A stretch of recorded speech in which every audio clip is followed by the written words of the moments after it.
jab, uppercut, leave you laid out on the floor. Try to duck and roll, hit and miss, now you counting stars. Should've practiced more, should've hit the mask, get out there more. Claim that you're the best.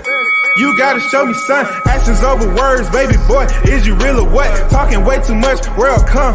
Back sports, talking way too much, world come. Back sports, talking way too much, world come. Back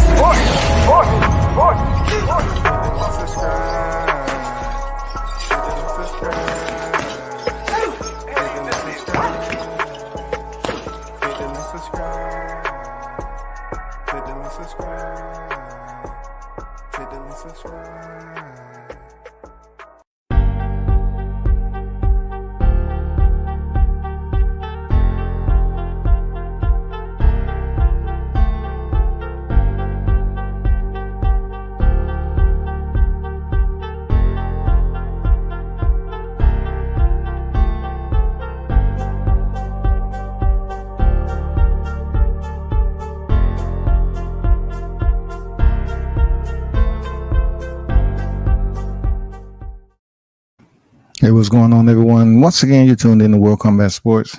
Hey, big shout out to the supporters that's in the chat, man. I see you. King Mitch on deck, DBMH, Andrew Charles on deck with it. Salute to everyone for pulling up. Real talk. I know it's been a minute.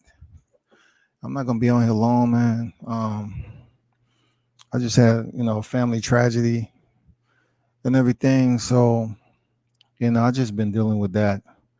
I just had to decompress a little bit and come do a live because, there's been so much going on. I ain't gonna lie. There's been a lot of shit going on for real. So I just came on to talk about some boxing topics thus far. You have Danny Garcia. First of all, I want to talk about get Gary Russell Jr. and Chris Colbert out the way, right? So, Gary Antoine Russell is on deck, to face Rance Bartholomew. Okay. So therefore, it's on the undercard of Danny Garcia and Jose Benavidez. And my thing is, Gary Russell pulls up on Chris Colbert. And if there's anybody that I won't sit up here and vouch for, that's just Chris Colbert, right? But, I'll say today, he held his square in regards to not acting like he didn't want that smoke with G. Russell. I'm not like a lot of people that's going to sit up here and fabricate shit, and act like Chris Colbert was trying to run away from the smoke. Gary Russell said, that's been 3 months. And he say, it's good enough to slap a mother effer right now. You know what I'm saying? He said it twice. And then Chris Colbert said, that's not going to happen. And then, of course, you had, Gary Antoine Russell behind him. I appreciate that, Andrew. Appreciate that. He had Gary Antoine Russell, his little brother that fights at 140 behind him. And if anybody knows Antoine Russell, he's a very reserved, professional type of person in public. Like, you're never gonna see him out of character, none of that. He's pretty much he moves, he moves accordingly. Real talk. Dude is, he's not impulsive. That's why he didn't get into his brother conversation or nothing like that. I appreciate how them Russell brothers move. Real talk. I appreciate how they move, man. Very mature individuals and everything. Everybody don't have to like them. I don't go off what everybody does. Everybody don't have to like them. But me, I respect them. You know what I'm saying? I respect them. I respect how the Russell family move. But I would say this, Chris Colbert. If you know anything about them dudes that hunt and go out here and forage for their own food, and they know how to kill, and they know how to sit up in a tree stand for hours at a time, waiting to shoot, and then they go up here and strip their own meat and everything. Let me tell you about them cats. They're a different type of strong. You know what I'm saying? They're a different type of strong, and they have a different type of mentality. Now, y'all gonna say, well, it's some street dudes out there that know how to, do this, that, and the other. That's not what I'm talking about. I'm just saying, You're talking to somebody who grew up in the South, and I ran into them country dudes every now and then, black and white. They worked on a farm.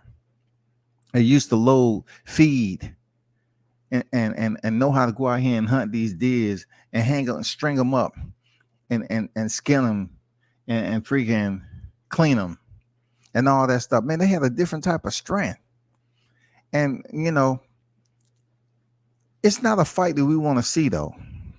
G. Russell, 126 to 130 is not such a big deal. It's not such a big deal. You know what I'm saying?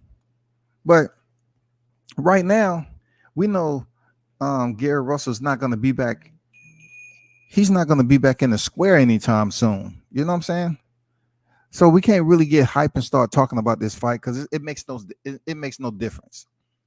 It makes no difference whatsoever to sit up here and hype up the fight because he made it perfectly clear, him being Chris Colbert, that he was going to move up to 135 and fight Frank Martin.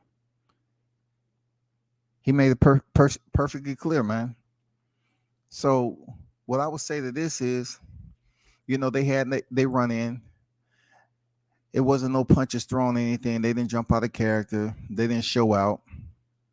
But Chris, you should understand how them country boys, I want to call them, that would sit up here and hunt their own food, track it down, drag it back, string it up, clean it, gut it, clean it. I mean, there's some different type of cats, man. I'm telling you, them Russell boys are different. Them Russell boys are different, man. And Chris Colbert stood on his square though. He said it wasn't gonna be none of that. He say, I'm the type of nigga that stay in shape to beat a nigga, something like that. He said, he always got something slick to say, or whatever the case. But I'm not gonna hold too long on that topic. It is, it went down today. It's getting a lot of press play, and we'll see what happens. I know he want to focus on his little bro Antoine to get this win over Rance Bartholomew. That's a tough fight. Seriously, that's a tough fight. Let me get to the chat. I'm betting on Danny Easy. I mean, just because it's so obvious now, Mitch, that it's almost like you go left when I go right. I'm not sweating it. DBMA salute. W says salute to you, bro.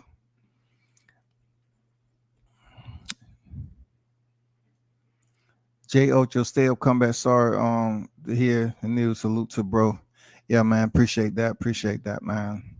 And I can't tell you the next time I'll be on here, but I just want to, decompress a little bit because, man, it's just chaos down right now. But I appreciate y'all, man. Andrew said, put Colbert in there. Let's see if that beating smarting him up. Well, Chris Colbert said just because he lost, don't get it fucked up. He was going to say that. He said, I'm going to go up here. I'm going to fight him at 135. And I'm going to beat his ass. And, I'm going to show people, Chris Colbert pretty much trying to say like, yeah, I lost, but I'm going to show people what I can do. So if he go up to 135 and he beat Frank Martin, then I have to look at Chris Colbert different. Not that he don't have a big mouth, but I just have to look at him different than, at 135, he looked better than he did at 130. You know what I'm saying? Because he looked bad in there against Hector Garcia. So I got to look at him a little different. If you go up there and he put that funk on freaking Frank Martin, I'm going to be like, damn. Chris Colbert is actually pretty decent at 135. But people still going to ask, are you willing to run it back with Hector Garcia? Well, guess what? That might be in the plan.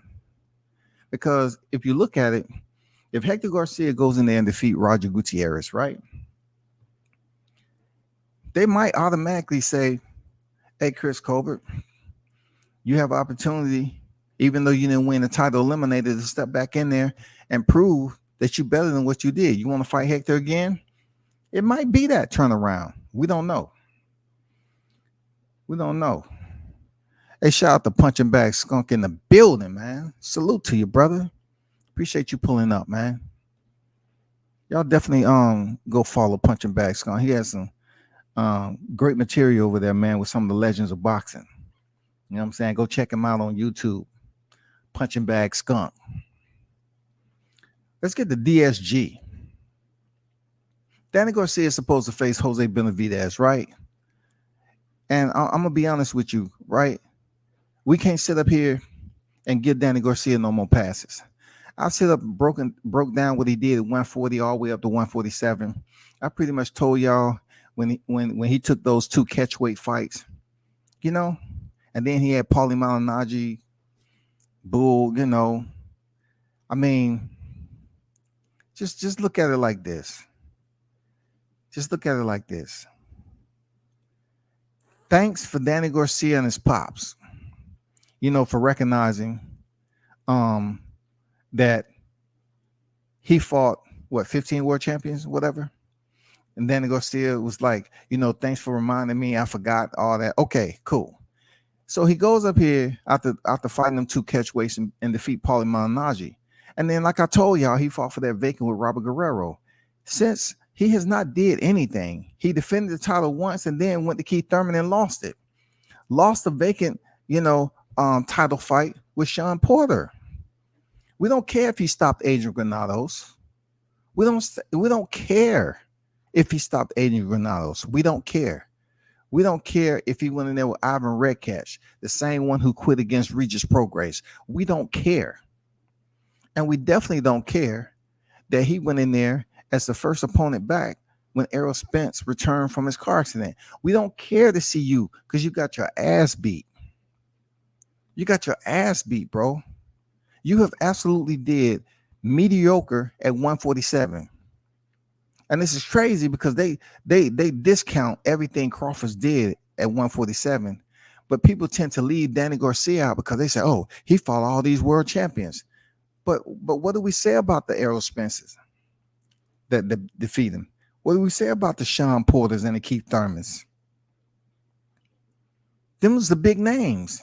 Now you're going to move up to 154 and your pops take control of the mic and say the same shit he always says that Danny Garcia said. Okay, it may be because Danny Garcia is definitely more popular than Jose Benavidez. But let's not forget, we're talking about a 16-year-old Golden Glove champion. We're talking about a cat, if he wouldn't have suffered the adversity he did, you know, being on the front end of a shotgun, then he might have absolutely been a different type fighter. But he can fight. He's not the younger brother of David Benavidez. He's the older brother. He's not the younger brother. This dude can bang, man. And DSG is up here talking, I'm going to be much stronger. I was really depleting myself. No, I don't believe that shit. You know why? Because you was at 140 first, and you tiptoed up to 147, and you're trying to tell me from Keith Thurman, Sean Porter, Errol Spence, you were sucking yourself dry? You know what I'm saying? You were sucking yourself dry to the point where you was uncomfortable. Then why did you stay down there for Robert Guerrero then? You weren't trying to run away after you basically won the belt. If you really wanted to get off that WBC, you say, oh man, I'm having weight problems.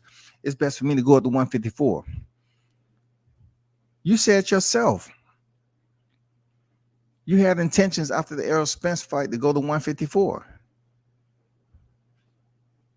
It just seems like too many freaking excuses is being given for DSG. And I think Jose Benavidez is going to beat the brakes off Danny Garcia.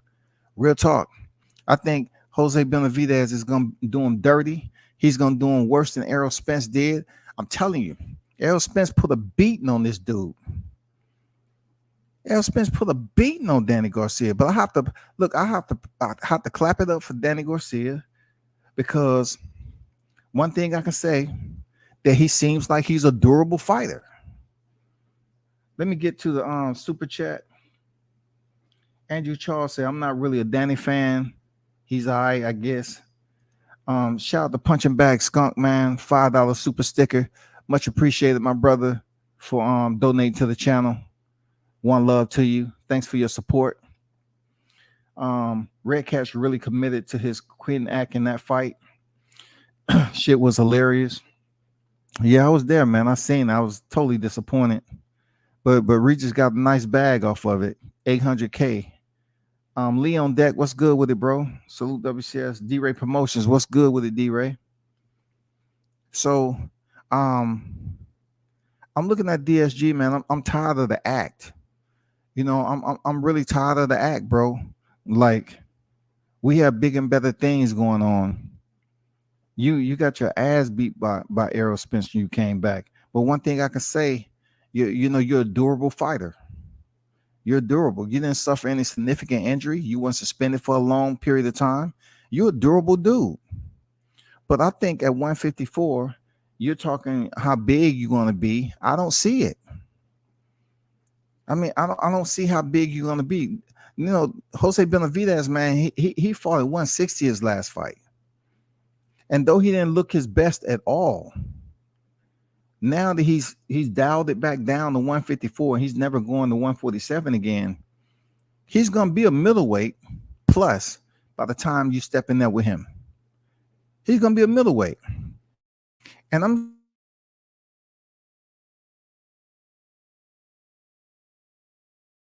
for a beating. You're in for a beating. The only bragging rights that Danny Garcia has over Jose Benavidez is that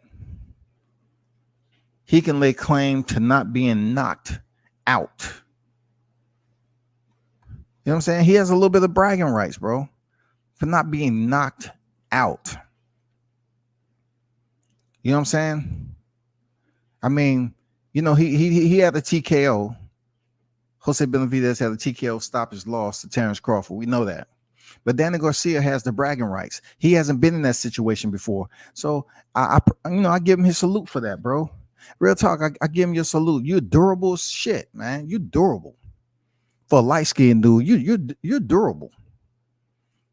You know what I'm saying? You are durable.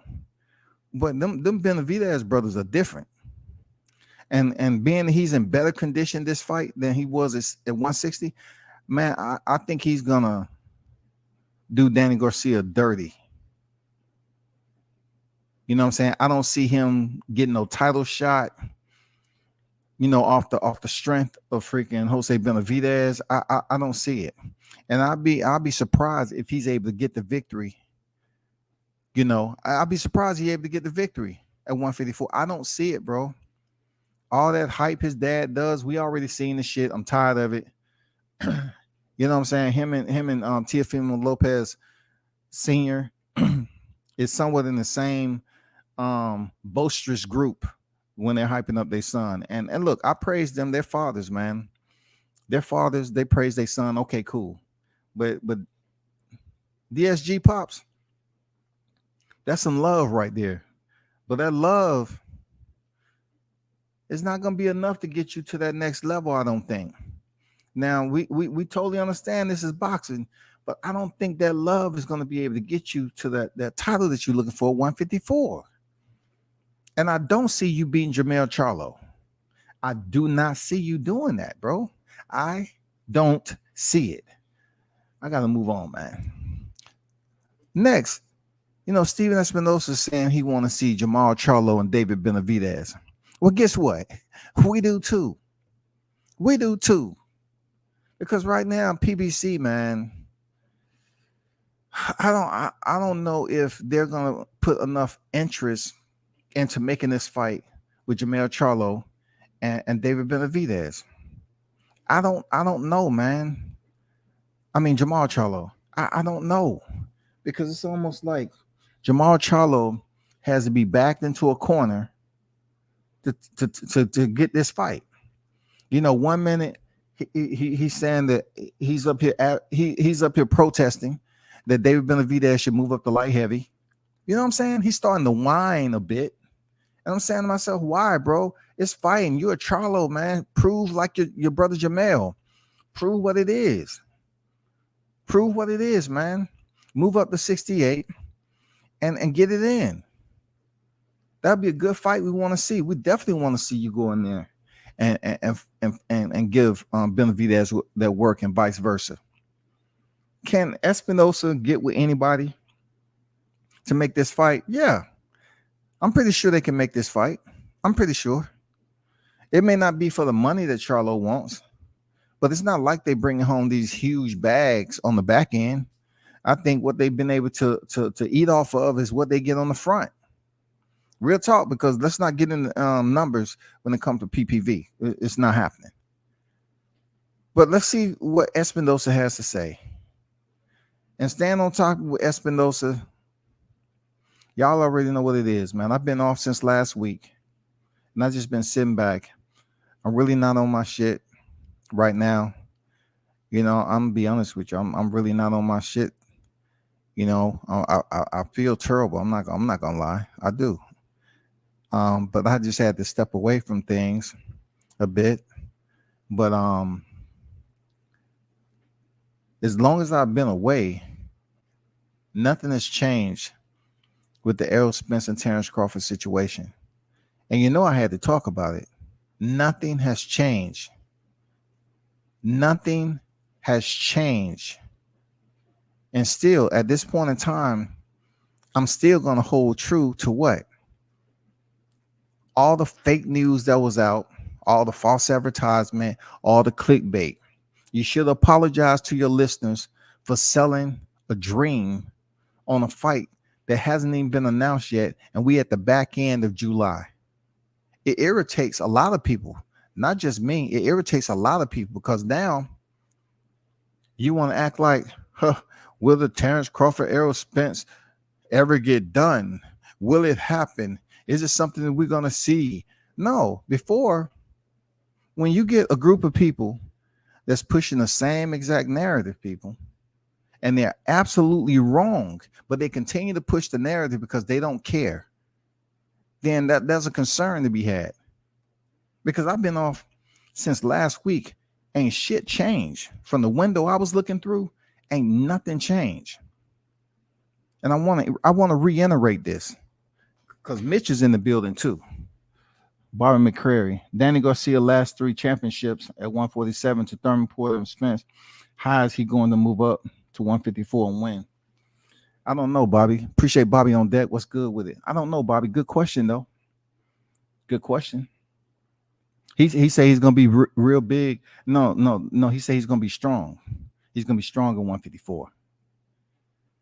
But check this out. Since Mitch is on deck too, when I had the OG pull up, right? Somebody's very close to PBC. He was just trying to explain, but that troll was you know, it's my fault for not mediating better than I did. The troll really took away something that remains true right now. He was absolutely spot on. And I was trying to give my listeners a solid source of information and not clickbait and false advertisement. My OG sat up here and said the fight, Errol Spence and Terrence Crawford, wasn't lucrative, right? He went so far over people's head that they didn't know what he was talking about. When he was trying to tell you exactly what you see that's going on right now. It's not lucrative enough for the fighters to get what they want. It's not lucrative enough for the promotion and the network to invest money on it the way it should be. It's not lucrative. And look where we at. Before we get all the fake news talking about it was signed, sealed, delivered. Y'all remember? The fight was signed, sealed, delivered. It was going to be announced 4th of July. It's not a mistake. That wasn't a mistake. That announcement wasn't a mistake. That announcement was premeditated and purposely expressed to the listeners without having full accountability and clarity that it had been set in stone. It was done. It was released recklessly. Whether they want to accept or digest it, it will release to the general public on the YTC recklessly. They didn't care about the listeners.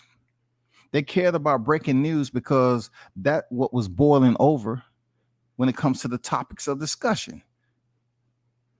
Crawford Spence, Crawford Spence, Crawford Spence. So now what do we do? I've been off here for damn near a week.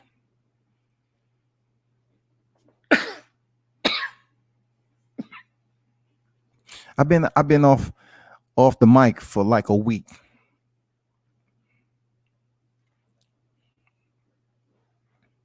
Nothing's changed.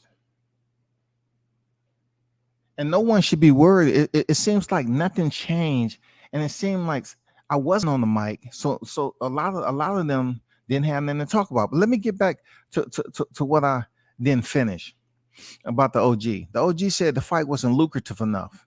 He was absolutely right. It wasn't lucrative enough. It was going to be a problem with the money, people not wanting to invest. I told you all that PBC is very sketchy about getting Errol Spence this fight because he don't get those big fights in AT&T Stadium if he lose those titles. You think they just gonna come to AT&T Stadium to see, Errol Spence fight anybody? Like, what is his next move after 147? Do the fake news operators know that? If he lose the titles, what's next? Is he for sure moving up to 154? Because from my understanding, what's been out there for quite a while is that, like I told you, they was trying to, go at my man and give him 60-40.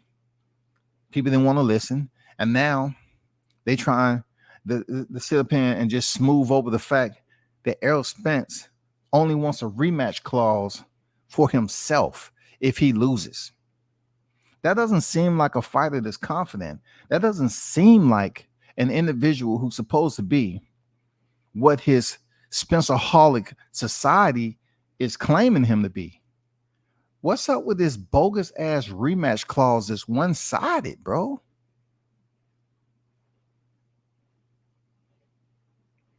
Somebody explain that shit to me. What is up with the rematch clause, these one-sided rematch clause for these fighters that's supposed to be all of that? If you really want to go in there and fight and give the fans a 2 for 1 special, you go in there all or nothing for the first one, and then you give them a rematch. UFC does it all the time. UFC does it all the time with their champions.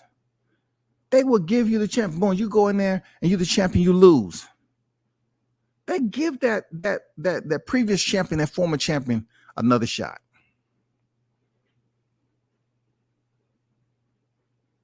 They give him another shot, man. Why does these two names have to be any different? Because boxing does have a different type of format or protocol, whatever metric you want to use.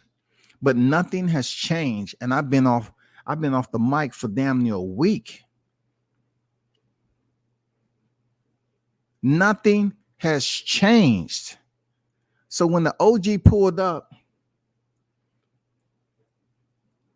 and certain individuals want to sit up here and talk about he was lying instead of respecting what they was hearing, I'm saying to myself, does it get any clearer right now? Have y'all apologized to your audience for lying to them? Is it any clearer that the fight isn't made when y'all telling people it's going to be in October, but then you have to go and retract? Don't ever send no link my way. You know where the fuck I'm at. Don't send a link my way when you dead wrong, because I can give a damn about the SADs just in the chat, because them goofballs will always ride off stupidity because they wearing the fur just like the next one. They all sound the same and they all nice and cozy in that group. When you disrespect somebody that gave you respect, then that's what it is. You want to disapprove or devalue what the OG was saying, and now exactly what he told y'all was going to happen. But yet, people want to sit up here and act like somebody was lying. I just feel that that's just like disrespect to the highest, because you don't even know the person. You're not even hearing them out, and you're in my chat talking some bullshit. And you know who you are. Nobody's coming over there to that carnival. So it can be over talk, people be muted and goddamn put in the background and won't be able to explain themselves. It's nothing to debate. Some of y'all need to get that through your head. It's nothing to debate about this topic of discussion. No matter what topic that you coming up with, no matter what you're talking about right now, you can sit there and think of something. Well, what we can talk about? Listen, let me explain something to y'all again. Let me explain something to you. The toilet's been flushed over and over and over again. Just because you don't see shit floating on the top doesn't mean the water's clean. That don't mean you dip your cup down there and continue to sip on the shit.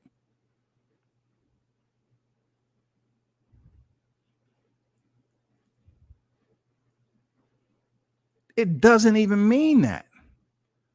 Why do y'all continue to act like Errol Spence drew in all these numbers as if he was shadow boxing? They put the light on him just right so he can box his shadow. Mikey Garcia brought those numbers. Spence brought those numbers. With a combined effort, they brought the numbers. Why are y'all sitting up here talking about what Spence did? As much as y'all say y'all close to boxing, when you understand what you're looking at two individuals. Being that we know black fighters fight Mexican fighters, Hispanic fighters, whatever you want to say, and we know Hispanic fighters, Latinos, whatever, they fight black fighters. That's a normality across the board. So a 4-weight champion who's did extensively more than Errol Spence ever did in his career. You're trying to tell me that Spence is the one just because of where it was, he brought all the fans? No, there's a reason why he accepted that fight from a lightweight champion. It's a reason. Because he was going to bring that fan base that he needed in Texas. He was going to bring that fan base, and Spence was going to bring his fan base. But he needed Garcia to bring those fans from his side. He needed the Mexican fan base to come over and grace that arena on that side. He didn't have no raw PPV numbers before that happened. There was no raw PPV numbers. Jerry Jones bought out the whole arena at the training center, so he had no numbers to go off of. So why are we talking about numbers? It makes no sense. Y'all would do anything and everything to compare numbers, freaking resumes, on what a boxer did early in his career. And it just further deepens the thought of why individuals don't take us serious on this YTC shit. Because in the lightweight division, the way a fighter is praised is not the same as what y'all doing at 147. It totally debunks, it totally discredits, devalue all the D's that you want to use. Deterrence, you know what I'm saying? Dilapidate, degenerate, debilitate. That's all it does. Every time you continue to ignore and you say that just because Spence has all the belts and Crawford not a 3-weight champion, former undisputed, you're trying to convince everybody that is not a different type of mentality at the lightweight division. All of a sudden, Devin Haney has all the belts, but you're trying to declare that he's not the best lightweight because of Gervonta Davis, because of Lomachenko. So a person with all the belts in this equation is sitting behind Gervonta Davis. But yet y'all won't have Spence in the welterweight division sitting behind Terrence Crawford, and he has the same amount of divisions as Gervonta Davis, but yet Gervonta don't have an undisputed division that he reigned. How is that being consistent? You feel me? How is this consistent, bro? How can you tell me this is consistent? You take Spence, 3-weight champions, and you say he did all the heavy lifting, this, that, and the other. But he didn't do what Teofimo did. He didn't do what Teofimo did. I'm telling you that he didn't do what Teofimo did. He beat Richard Comey. I can give the Richard Comey and I can give the Kell Brook. You know what I'm saying? You know what I'm saying? The Richard Comey, Kell Brook, we can give them the IBF status. They both came into the start point of their title contention with the IBF title. And then what happened? He fought Sean Porter, who fought Danny Garcia for a vacant. But Teofimo Lopez fought the guy who was top pound for pound and unified. Top pound for pound and unified. And 2 gold standard Olympian. So if that's not enough to say, okay, Devin Haney beat Kambosos and he has all the belts, every single last one of them, but yet y'all are placing him behind Gervonta Davis because somehow y'all want to hold some type of grudge and you don't like Bill Haney. I mean, isn't that what y'all want to do? You know what I'm saying? All of a sudden, I mean, make up your mind. Do y'all like Gervonta Davis or do you just don't like Devin Haney? Because y'all talk so much shit about Floyd, but yet you don't like Devin Haney. I'm confused, bro. Like, what is it? Are y'all a fan of boxing or y'all a fan of the boxer? Because every time the topic of discussion come up for Spence Crawford, y'all sit up here and say, oh, I'm a fan of the sport. But really, you a fan of the fighter. You know what I'm saying? You know why I say that? Because you wouldn't get so mad when people refer to y'all as Spencerholics. You wouldn't get mad if you weren't a fan of the boxer. If you was a fan of the sport, you say, oh, they just talking. But y'all hold grudges. Y'all get mad. Y'all won't even acknowledge another grown man. Y'all act like y'all can't communicate all because of that person is talking about a fighter that you never met at the dinner table. You never went on a ride in their sports car, sports truck. You've never been invited to the private parties. None of that. And I'm just telling you, as a grown-ass man, I don't think like you. Y'all can talk as much shit about Crawford, right? I done heard the personal shit. I done heard what y'all said about Bomac, all that. What can I do? I am a fan of the sport and the fighter. If I see Terrence Crawford, I'm going to show him love. I'm going to treat him with respect because that's what I see him as a man, a boxer, a father, the way he walks in life. But what I don't agree with is the individuals that hold these mad, disgruntled grudges on the YTC, all because the words that come out of my mouth about Spence, they're totally angry about it. So angry to the point where went to a fight enough to get a picture. And the excuses is, well, they won't let nobody back here. Ain't nothing that could be done. No, you find a way. You show up there early amount of time and you find a way to catch Spence coming in. You find a way to catch your favorite fighter coming in. How in my age, my favorite fighters, I've had the opportunity to cover. That's a lot of them without credentials, y'all. I had the opportunity to cover them. You find a way to cover them. You find a way to lens them. Trap Media on deck. What's good? The group you talking about hate Tank and Floyd, love Haney and Spence. I cannot gather any type of words to try to dissuade them from believing what they believe. When you're off, like I'm looking at it when I'm off the mic for this long and there's really nothing being spoke on. You know what I'm saying? Now the narrative is so washed and watered down.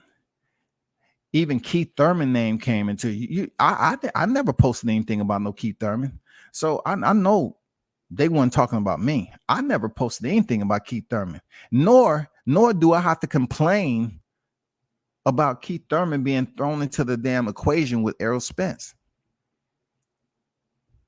I didn't say anything about it, nor do I have to.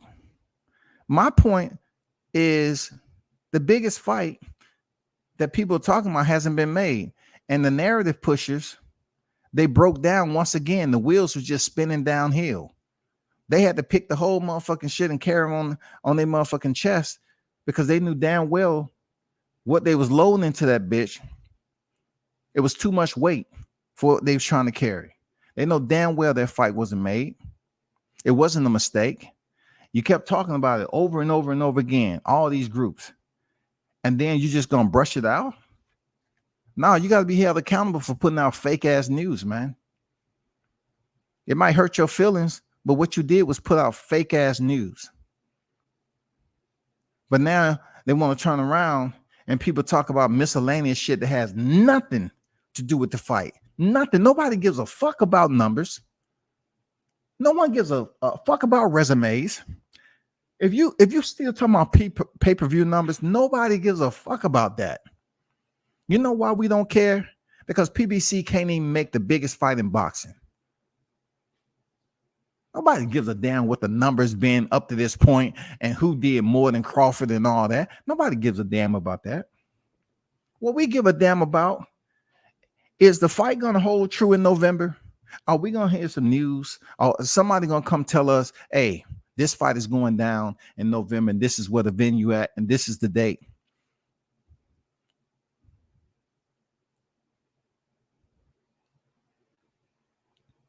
I may sit up here and go against the grain on cats up here lying to their audience. That don't mean I hate them. That don't mean I feel somewhere personal. I'm just saying, if we content creators, well, guess what?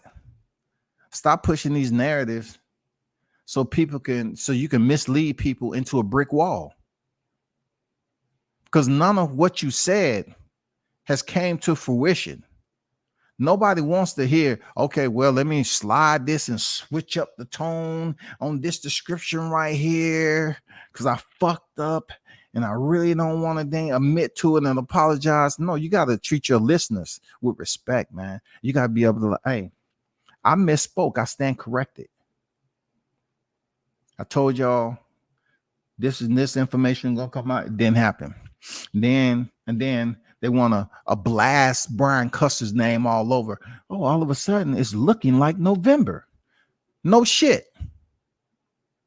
No shit is looking like November. I could have sworn I said the fight's not going to be in October. But they kept pushing the narrative. Nope. Now, people come out, it's looking like November. Well, okay. If it's going to look like November, where is the fight date? And let me hit it off with this right here, right? Y'all didn't understand what Letitia Crawford put out there before. Let me see if I even have this still in my archives. Y'all don't remember what she said? Do y'all remember what she said? I might have took it down already. Do y'all remember what she said? Did you respect what she said? Y'all are talking so much shit like y'all in negotiations, right? And y'all not. Y'all not in negotiations. And that has proven to be true because of the lopsided delivery. When y'all try to hit that, when y'all hit that foul ball, and that shit wasn't even nowhere close to being fair. You have to sit up here and think about, y'all act like y'all in negotiations and y'all want to talk about what Crawford don't deserve. Why are you so concerned about what he deserves? You're not wrapping his hands. You're not gloving him up. And you're definitely not sitting there on the rope so he can split and go in there and spar and get his training in and then be with him on fight night. You're not doing none of that. None of that. You're not doing none of that. So why y'all up here saying, oh, Crawford don't want to fight? Crawford don't want to fight. No. You know who's to blame? You know who holds the culpability? The entire weight of it all is the individual, the promotion, and the network that refuse to put up the money and making it so difficult. They're the ones who blame to blame, because if y'all believe Errol Spencer's gonna go in here and do what he's supposed to do with Crawford and get that last title, like he said, he's coming for the fucking belt, right? That's what he said, right? Well, why would you just put a rematch clause in there for yourself? That tells me it's not 100% confident that you can go over here, take that WBO strap, and then go on about your business. Why wouldn't you put a bilateral mutual rematch clause in there for a fight of this magnitude? The Spencer Holics, I need for you to order a double and just wait for it, in a little bit. Just wait for it to hit and explain that shit to me.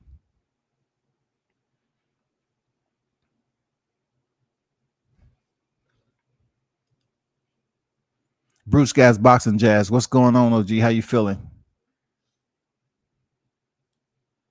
Somebody explain that to me, man. If the Spencer Holics is so confident that he can go in the ring and make it happen, why in the hell he's putting a one-way rematch clause in there? That doesn't seem like confidence to me. And why would he do something that has failed previously? Because, once again, I have to remind people, Lomachenko put a one-way rematch clause in there. Look what happened to him. Cambozo put a one-way rematch clause in there for him. Lucky for him, he gets to go in there and get those hands for a second time. You know what I'm saying? He loves the punishment. What's up with these fighters who saying, hey, I'm the best, I'm coming for that fucking belt and all that, but I'm only gonna give myself a rematch clause. And plus, I want the lion's share because I have 3 belts to your 1. Yeah. The same shit. But yet they can make the Canelo and Caleb Plant fight for his IBF title. And it was the last title. It didn't seem like this was extremely difficult, even though it was postponed once. It happened. The fight ended up happening, y'all. Why can't we get Spence, Crawford, Spence? Because they know how Errol Spence's name is in Texas. They know he lose those belts, it's going to be a minute before he get anything close to what he got right now. They know that they're not confident in him going in there beating Crawford. They know this. They know he's not 100% off that accident. They know this. It don't matter how many of y'all get mad. Y'all not fighting for him. If y'all had a family member and go through what he went through and had a closer connection with them and how they was recovering and certain things they was going through, you wouldn't be up here, acting like somebody's the freaking $6 million man. You wouldn't be acting like he's a transformer, goddammit. You'll be understanding that the human body, man, and the pavement, that's a whole different damn matchup right there.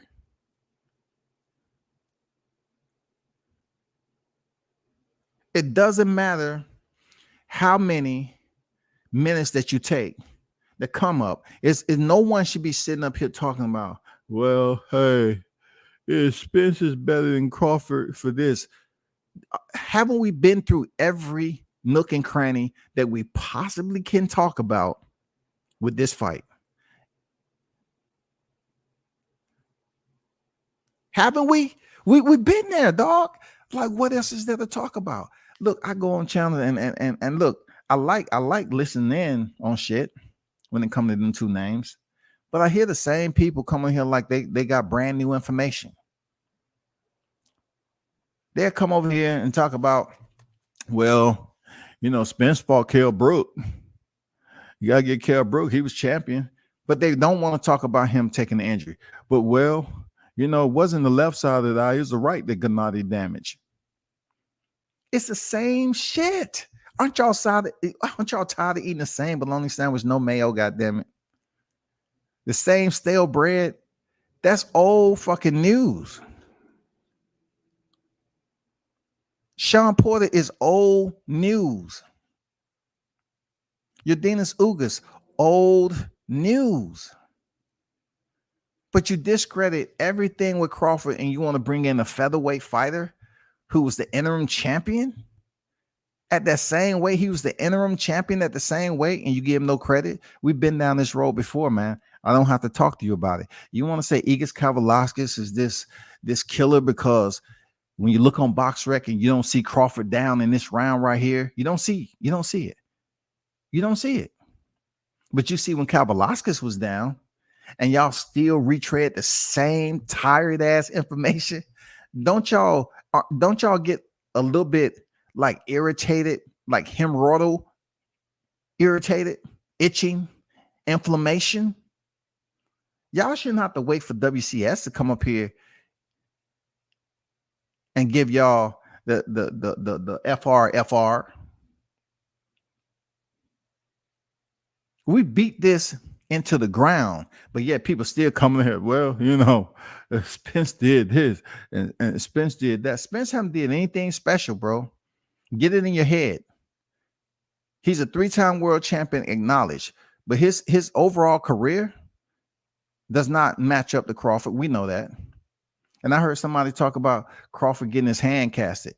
Hey, he's not in the Hall of Fame yet, right? So let's not jump to conclusions and start tap dancing in traffic and say, well, he was up there for a reason because he don't have that many fights. Well, guess what? Do you think Crawford is going to go in here just because you feel he got his hand casted and he's on the end of his rope and he's going to go in here and just give it all up? Like he's just going to go in these next couple of fights and say, man, I didn't get the Errol Spence fight. I'm just distraught. I don't know what to do. You're not going to do that. He's going to move on like he did before. He said, I want to go out there and fight Jermell Charlo. Who else is doing that? Because all the other black fighters around that area, you know, at that time, Errol Spence was calling out freaking Canelo Alvarez. Jermell Charlo was calling out Canelo Alvarez only if he fights below 160. Jermall Charlo was calling out Canelo Alvarez. Come on. But yet, when Terrence Crawford calls out Jermell Charlo, he said you need to be humble, know how to humble yourself. Challenge. I mean, what's that in the water? I mean, I don't get it, bro. Don't nobody give a fuck about numbers, man. Nobody give a fuck about numbers. You are a fan of the sport, right? But why are you in the pockets of a fighter? You say you are a fan of the sport, but yet you in the pockets. Your conversation are in the pockets of the fighter. What does that mean to you? You're not getting a percentage. So why y'all still out here pushing this trash narrative, man?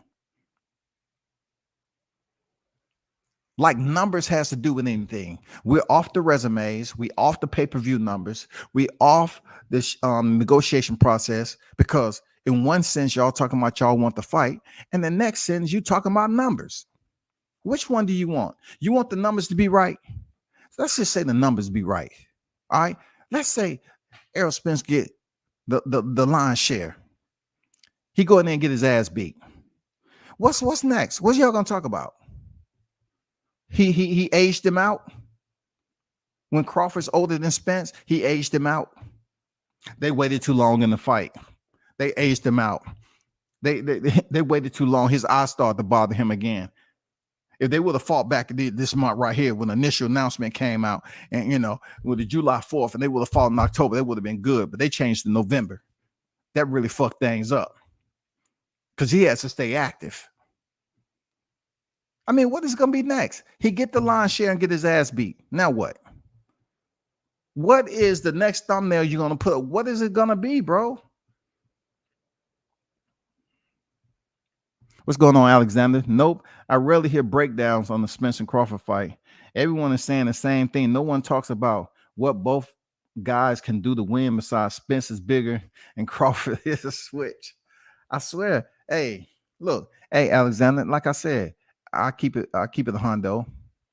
I said I wasn't gonna break down. I don't break down boxing fight. I break down MMA because I find that a lot more intriguing to me to understand multiple disciplines being basically enforced into one striking system, right? But with boxing, it's all opinionated, subjective type shit. And depending on how biased the person who's breaking down the fight is, they will they will find somehow some way to dilute, a certain fighter that's not in their best interest, dilute their skill sets. Like just like you just mentioned about Terrence Crawford being a switch hitter, right? A switch stance fighter. They'll try to take that away like they've been doing and say, oh, Terrence Crawford's not a switch. He just does that to kind of collect data. He really don't use it for a purpose. Then what's the purpose of collecting data? If he's starting off at orthodox, he's doing something, right? So if you say it's not for a purpose, then what does purpose stand for? Isn't purpose for an action to gather information? Isn't information considered data? Once you collect the data, you process it. So therefore, if he uses it just for that, he's doing something with the stance. He's doing something productive with the orthodox stand. And then he decides whenever he chooses to do what? Switch to southpaw. It's not that big of a deal. But this same continuance over and stale trash, just keep on recycling goddamn old ass shit, man. And then you can always tell the channels these cats be on. Like, it's no need for me to debate anything about nothing when it comes to Crawford Spence. This shit has been destroyed. This topic has been absolutely disintegrated. Man, it's like residue out here on this shit.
He's up there pretty much having a conversation with somebody else and say, how am I behind on the fight? So y'all already know what it is, man. D-Ray Promotion was good. Andrew said they still talk about the Bud too small for the division. He been in for years now, winning. Now, once again, if they're gonna talk about the size, right? Size didn't matter when Mikey Garcia moved up from lightweight. Size didn't matter. Not only that, people, we're talking about Errol Spence who used to be up in the 180s in between fights, right? And it was because of him and his lack of discipline that he ballooned up in weight. So he's really, he was up to a light heavyweight standard fighting in the welterweight division, right? A guy who pretty much was considered the boogeyman and everything else because of his size and him being big for 47. My question, my undeniable question to the Spencerholics is, why hasn't your fighter chose to move up before now? Why hasn't he chose to move up to 154?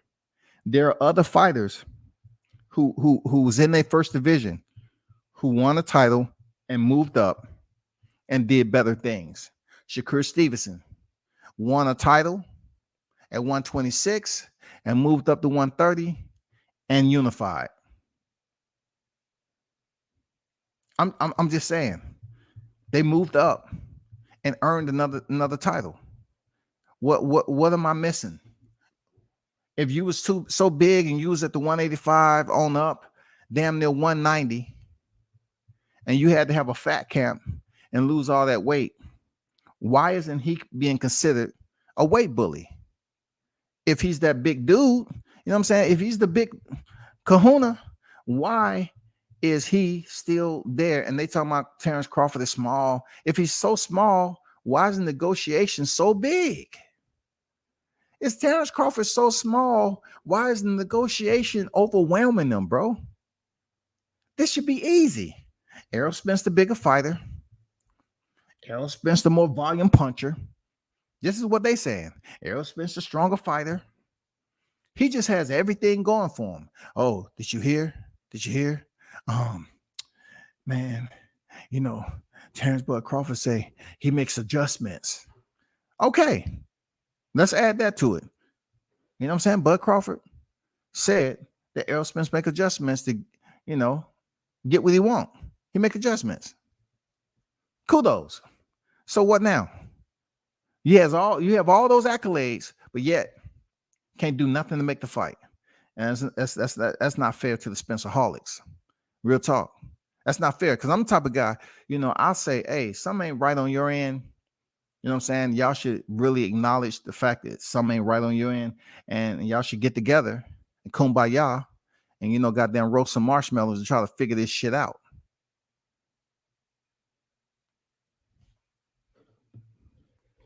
But man, I got to bounce, man. It's been a pleasure chopping it up with y'all.